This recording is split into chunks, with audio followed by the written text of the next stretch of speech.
নমস্কাৰ বন্ধুসকল, আপোনালোকক সকলোকে আমাৰ ইউটিউব চেনেল নেক্সট এনালৈ স্বাগতম জনাইছোঁ। কিমান আৰু দালি ভাত খাই থাকিব। আজি আমি পনীৰ বাটাৰ মছলা কেনেকৈ বনাই চাওঁ।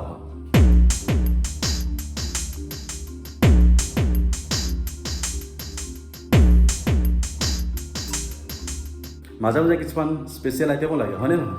আহক আমি এতিয়া ভিডিঅ'টো আৰম্ভ কৰোঁ আৰু আপোনালোকেও আমাৰ লগত চাওক কেনেদৰেনো পনীৰ বাটাৰ মছলা বনাব পাৰি। একেবাৰে চিম্পল আপোনালোকে পাৰিব বনাব, আপোনালোকে ঘৰত বনাব। কোনো ধৰণৰ ৰেষ্টুৰেণ্টত ঘূৰি থকাৰ এতিয়া দৰকাৰ নাই। পেণ্ডেমিক চলি আছে, ঘৰতে থাকিব আৰু ঘৰতে স্পেচিয়েল আইটেমবোৰ বনাই সোৱাদ লৈ থাকিব।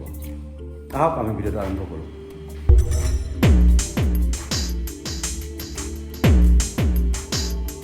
এয়া চাওক, আমি পনীৰ বাটাৰ মছলা বনাবৰ কাৰণে আমি লৈ লৈছোঁ পিঁয়াজ দুটা লৈছিলোঁ। এয়া কাটি থোৱা আছে পিঁয়াজ, পনীৰ অলপ, পনীৰ একদম পিয়ৰ গাখীৰৰ পনীৰ, এয়া অলপ বাটাৰ, কিচমিচ অলপ, কাজু অলপ আৰু বিলাহী এটা কাটি থোৱা আছে আৰু আদা নহৰু অলপ।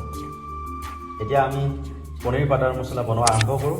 আহক ভিডিঅ'টো শেষলৈকে চাই থাকিব আৰু চাই লওক পনীৰ বাটাৰ মছলা কেনেদৰে বনাব পাৰি।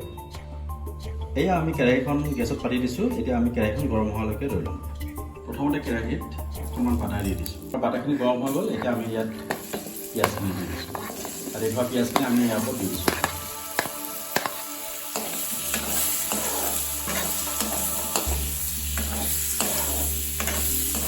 এনেদৰে আমি বাটাৰত পিঁয়াজখিনি ফ্ৰাই কৰি ল'ম। পিঁয়াজখিনি অকণমান ফ্ৰাই হোৱাৰ পিছত আমি ইয়াৰ ওপৰত এতিয়া আদা নহৰুখিনি দি দিছোঁ। আদা নহৰুখিনি গোটাকৈ আছে। এতিয়া ইয়াৰ ওপৰত কাজুখিনি দি দিছোঁ।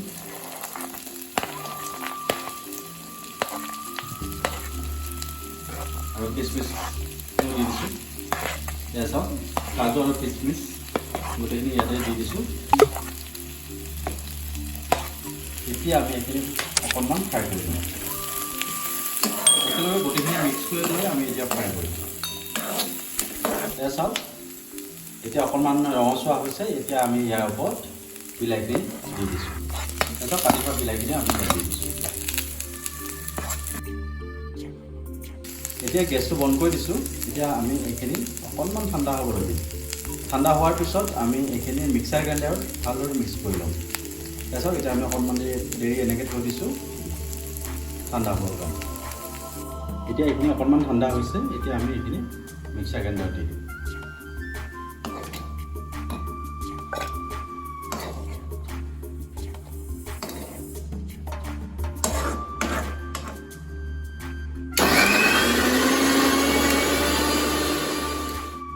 এয়া চাওক, ইমান ধুনীয়াকৈ পেষ্টটো আমাৰ ৰেডি হৈ গ'ল।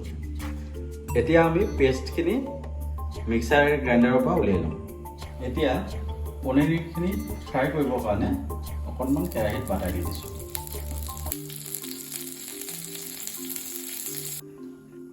এয়া আমি পনীৰখিনি দি দিছোঁ। বাটাৰখিনি ভালদৰে গলি যোৱাৰ পিছত আমি পনীৰখিনি ইয়াত দি দিছোঁ। এতিয়া অকণমান ফ্ৰাই কৰি ল'ম পনীৰখিনি।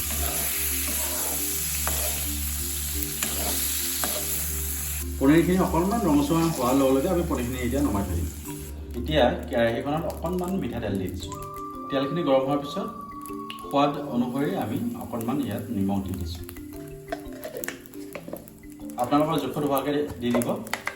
ইয়াতে হালধি অকণমান দি দিছোঁ। এতিয়া ইয়াৰ ওপৰতে অকণমান ধনিয়া গুড়ি দি দিছোঁ ইয়াতে, আৰু এয়া অকণমান জিৰা গুড়ি দি দিছোঁ। ইয়াৰ ওপৰত অকণমান আৰু জলকীয়া গুড়ি দি দিছোঁ। এইবোৰ মছলা আপোনালোকে ঘৰতে খুন্দি থৈ দিব, তেতিয়া খাবলৈ বেছি ভাল লাগে। এতিয়া এইখিনি ভালদৰে মিক্স কৰি ল'ম। মিক্স কৰি লৈ আমাৰ অলৰেডি ৰেডি হৈ থকা পেষ্টটো ইয়াৰ ওপৰত দি দিছোঁ। মিক্সাৰ গ্ৰাইণ্ডাৰত মিক্স কৰি থোৱা গোটেই পেষ্টটো আমি ইয়াত দি দিছোঁ। এইখিনি এতিয়া অলপ দেৰি আমি ফ্ৰাই কৰি ল'ম। ফ্ৰাই কৰাৰ সময়ত গেছটো ষ্টিমত দিব। ষ্টিমত দি ফ্ৰাই কৰিলে বেছি ভাল। অকণমান পানী দি দিছোঁ ইয়াতে।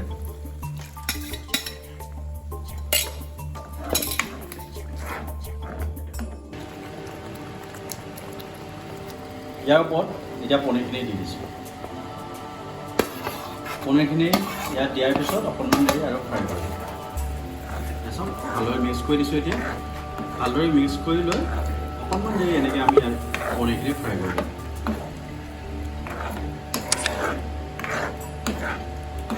মিক্স কৰাৰ সময়ত লাহে লাহে মিক্স কৰিব যাতে পনীৰ কেইপিচ ভাঙি নাযায়। অকণমান পানী দি দিছোঁ ইয়াতে। এতিয়া এইখিনি অকণমান উতলিব দিম আৰু ঢাকি থৈ দিম। এতিয়া এনেদৰে আমি ঢাকি থৈ দিম।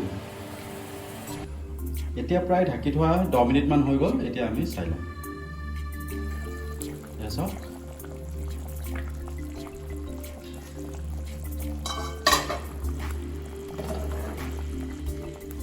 পনীৰ বাটাৰ মছলা আমাৰ প্ৰায় ৰেডি হৈয়ে গৈছে। কিমান ধুনীয়া হৈছে, দেখিবলৈও ধুনীয়া হৈছে, খাবলৈতো ভাল হ'বই বাৰু। দেখিয়ে গম পোৱা যায় যে খাবলৈ ভাল লাগে। এনেদৰে বনাই ৰুটিৰ লগতো খাব পাৰি বা ভাতৰ লগতো খাব পাৰি। এয়া আমাৰ পনীৰ বাটাৰ মছলা ৰেডি হৈ গ'ল।